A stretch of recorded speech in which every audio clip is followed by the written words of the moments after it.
Welcome to IMMYON, Ansys online tutorial. In this first class we will be seeing some basics of FEM. So firstly, what is meant by FEM? FEM is known as finite element method. Finite means any continuous object has infinite degrees of freedom, and it is not possible to solve the problem in this format. So the finite element method reduces the degrees of freedom from infinite to finite, with the help of discretization or meshing, nodes and elements. Element means all of the calculations are made, at a limited number of points known as nodes. The entity joining nodes, and forming a specific shape, such as quadrilateral or triangular, is known as an element. To get the value of a variable, say displacement, anywhere in between the calculation points, an interpolation function, as per the shape of the element, is used.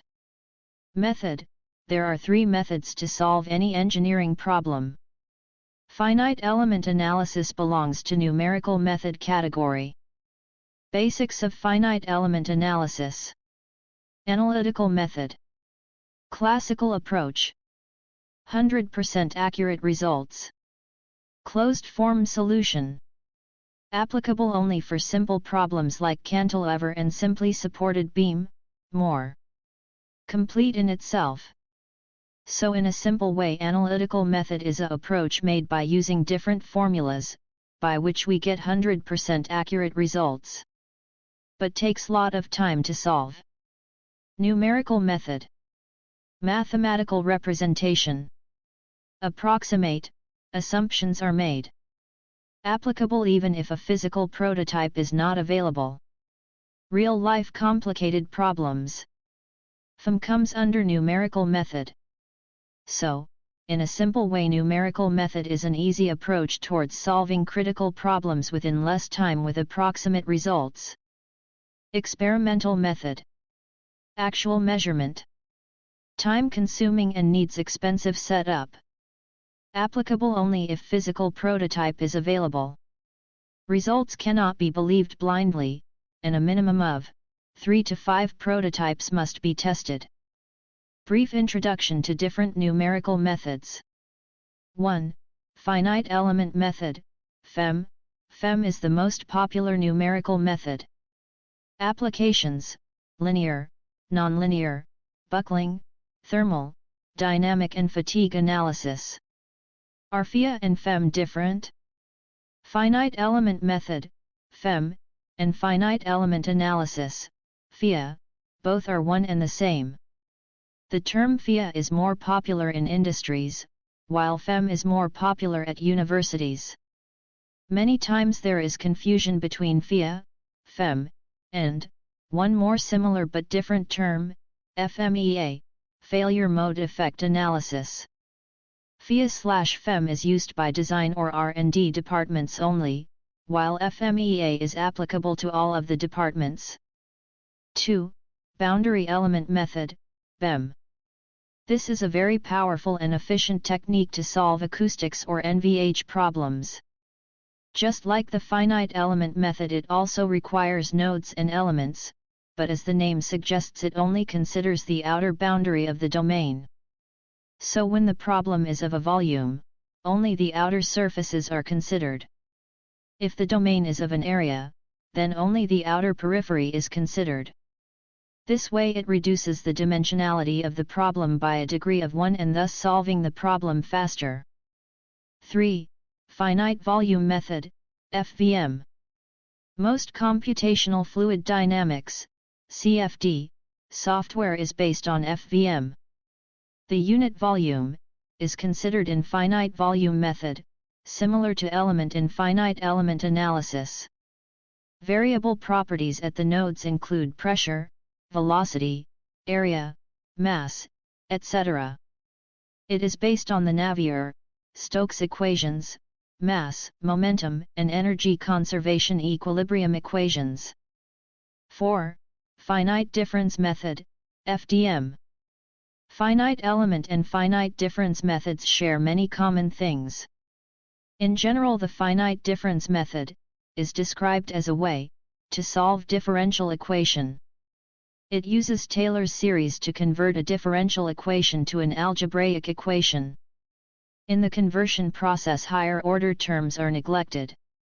It is used in combination with BEM or FVM to solve thermal and CFD-coupled problems. Discretization of problem. All real-life objects are continuous. This means there is no physical gap between any two consecutive particles. As per material science, any object is made up of small particles, particles of molecules, molecules of atoms, and so on, and they are bonded together by the force of attraction. Solving a real-life problem with the continuous material approach is difficult. The basis of all numerical methods is to simplify the problem by discretizing, discontinuation, it. In other words, nodes work like atoms, and with gap in between is filled by an entity called an element. Calculations are made at the nodes and results are interpolated for the elements. From a mechanical engineering point of view, any component or system can be represented by three basic elements.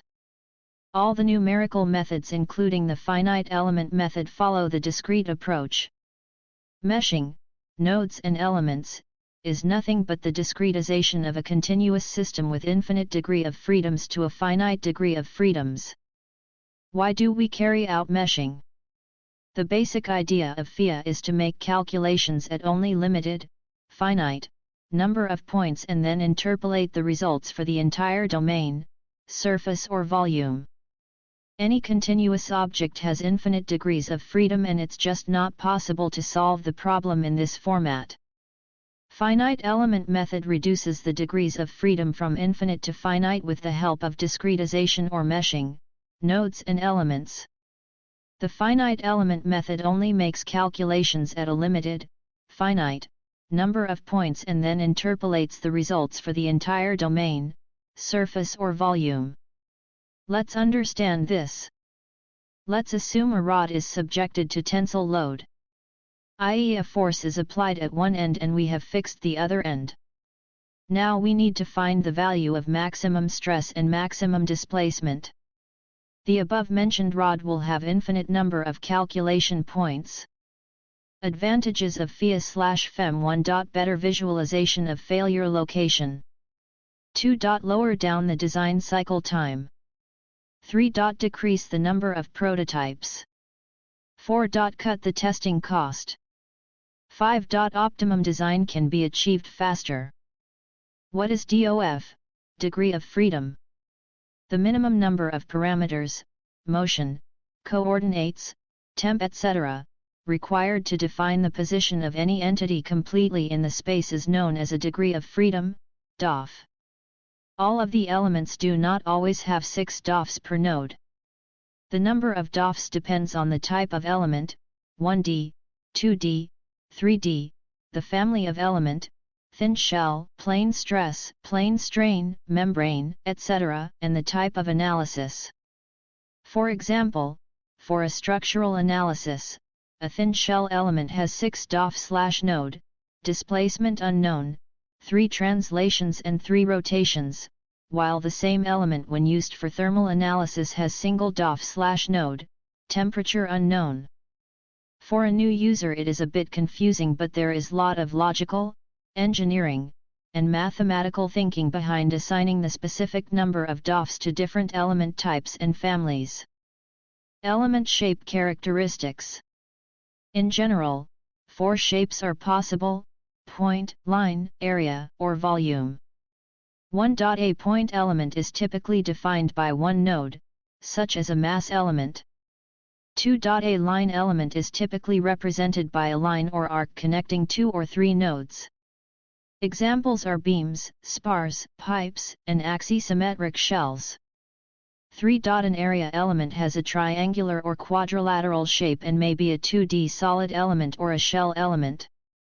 4. A volume element has a tetrahedral or brick shape and is usually a 3D solid element. Now you can see in a clear way the representation 1D, 2D, 3D models and their finite element expressions. How to decide the element type? Best answer is it depends on many parameters. What is the goal of analysis? The displacement, stress, strain, fatigue life, CFD, thermal, normal modes, etc. What are the shapes of my parts/assembly? What type of symmetry I have in my model? If any one dimension is very large as compared to other two, then I can use 1D type of elements. If any two dimensions are very large as compared to the third one, then I can use 2D types of elements. If all the three dimensions are comparable, then I can use 3D elements. Should I need to model complete assembly, then I need to use contact elements. What type of computational requirements are needed? Linear vs nonlinear, static vs dynamic, time domain vs frequency domain. The more complex analysis, more it take to solve, so we can use other type of elements to reduce the solver time. The 10 questions you should be able to answer. The following is a list of the 10 questions you should be able to answer about any given FE simulation. It is also a good checklist to bring along to presentations by others as a guide to assure all your questions are answered. If you have not or cannot answer these questions, you need to go back and understand why. 1. What is the problem you are trying to solve? Problem statement. Objective. Constraints. Design variables, i.e. what is to be changed. 2. What geometry are you using? Do you trust the fidelity? Is the geometry changing? Can you change the geometry? 3. What solution type are you using? Is it consistent with your problem? 4. What is your material model? 5. What are your element selections? 6. What are your constraints? How are you holding the model? Over-constrained or under-constrained? 7. What are your loads? 8. How are you combining the loads and the constraints? 9. What are the results? What results are important for this problem? What is success? Are the results correct? How do you know? 10. What are your recommendations? Types of analysis. 1. Static structural analysis. 2. Transient structural analysis. 3. Transient structural analysis using linked modal system. 4. Inertia relief. 5. Eigenvalue buckling analysis. 6. Axisymmetric. 7. Modal analysis. 8. Harmonic response analysis. 9. Harmonic response analysis using pre-stress structural system. 10. Harmonic response analysis using linked modal analysis. 11. Random vibration analysis. 12. Response spectrum analysis. 13. Steady-state thermal analysis. 14. Transient thermal analysis. 15. Thermal stress analysis. 16. Explicit dynamic. 17. Fatigue analysis. 18. Computational fluid dynamic, CFD. Deformation. Physical deformations can be calculated on and inside a part or an assembly. Fixed supports prevent deformation. Locations without a fixed support usually experience deformation relative to the original location. Deformations are calculated relative to the part or assembly world coordinate system. Component deformations, directional deformation. Deformed shape, total deformation vector. The three component deformations UX, UI, and US, and the deformed shape U are available as individual results.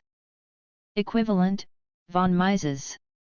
Equivalent stress, also called von Mises stress, is often used in design work because it allows any arbitrary three-dimensional stress state to be represented as a single positive stress value.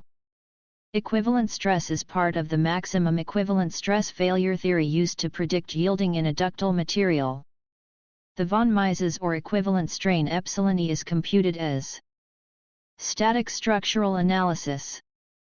A static structural analysis determines the displacements, stresses, strains, and forces in structures or components caused by loads that do not induce significant inertia and damping effects. Steady loading and response conditions are assumed, that is, the loads and the structure's response are assumed to vary slowly with respect to time.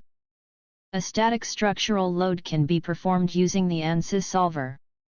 The types of loading that can be applied in a static analysis include externally applied forces and pressures, steady-state inertial forces, such as gravity or rotational velocity, imposed, non-zero, displacements, temperatures, for thermal strain, transient structural analysis. A transient analysis, by definition, involves loads that are a function of time. In the mechanical application, you can perform a transient analysis on either a flexible structure or a rigid assembly. Inertia relief calculates accelerations to counterbalance the applied loads. Displacement constraints on the structure should only be those necessary to prevent rigid body motions, 6 for a 3D structure. The sum of the reaction forces at the constraint points will be 0. Accelerations are calculated from the element mass matrices and the applied forces. Data needed to calculate the mass, such as density, must be input. Both translational and rotational accelerations may be calculated. Modal analysis. A modal analysis determines the vibration characteristics, natural frequencies and mode shapes, of a structure or a machine component. It can also serve as a starting point for another, more detailed, dynamic analysis, such as a transient dynamic analysis, a harmonic analysis, or a spectrum analysis. The natural frequencies and mode shapes are important parameters in the design of a structure for dynamic loading conditions. You can also perform a modal analysis on a pre-stressed structure, such as a spinning turbine blade. If there is damping in the structure or machine component, the system becomes a damped modal analysis. For a damped modal system, the natural frequencies and mode shapes become complex. Harmonic response analysis. Harmonic analyses are used to determine the steady-state response of a linear structure to loads that vary sinusoidally, harmonically, with time, thus enabling you to verify whether or not your designs will successfully overcome resonance, fatigue, and other harmful effects of forced vibrations. For example, vibrating string of bass guitar. Random vibration analysis. This analysis enables you to determine the response of structures to vibration loads that are random in nature. An example would be the response of a sensitive electronic component mounted in a car subjected to the vibration from the engine, pavement roughness, and acoustic pressure. Loads such as the acceleration caused by the pavement roughness are not deterministic, that is, the time history of the load is unique every time the car runs over the same stretch of road. Hence it is not possible to predict precisely the value of the load at a point in its time history. Such load histories, however, can be characterized statistically: mean, root mean square, standard deviation.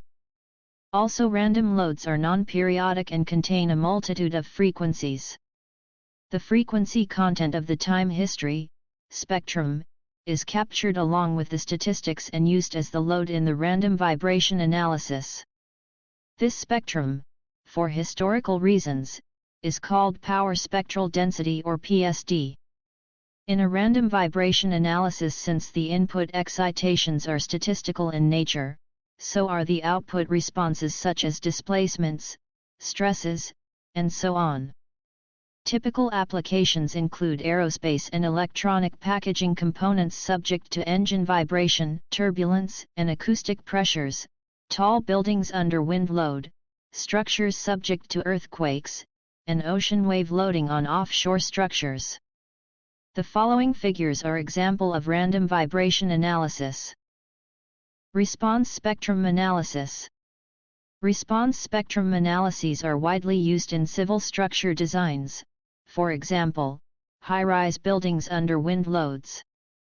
Another prime application is for nuclear power plant designs under seismic loads. A response spectrum analysis has similarities to a random vibration analysis. However, unlike a random vibration analysis, responses from a response spectrum analysis are deterministic maxima.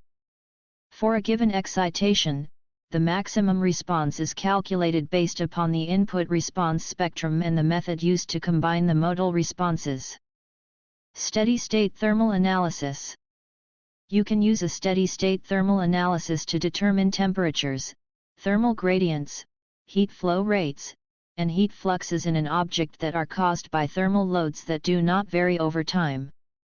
A steady-state thermal analysis calculates the effects of steady thermal loads on a system or component. Transient thermal analysis. Transient thermal analyses determine temperatures and other thermal quantities that vary over time. The variation of temperature distribution over time is of interest in many applications, such as with cooling of electronic packages or a quenching analysis for heat treatment. Explicit dynamics. An explicit dynamics analysis is used to determine the dynamic response of a structure due to stress wave propagation, impact, or rapidly changing time-dependent loads. Momentum exchange between moving bodies and inertial effects are usually important aspects of the type of analysis being conducted. Fatigue. Fatigue provides life, damage, and factor of safety information and uses a stress life or strain life approach, with several options for handling mean stress and specifying loading conditions. Common uses for the strain life approach are in notched areas where, although the nominal response is elastic, the local response may become plastic. The three components to a fatigue analysis are: 1. Fatigue material properties, 2. Fatigue analysis and loading options, 3. Reviewing fatigue results. Steps for using the mechanical application. This section describes the overall workflow involved when performing any analysis in the mechanical application. The following workflow steps are described.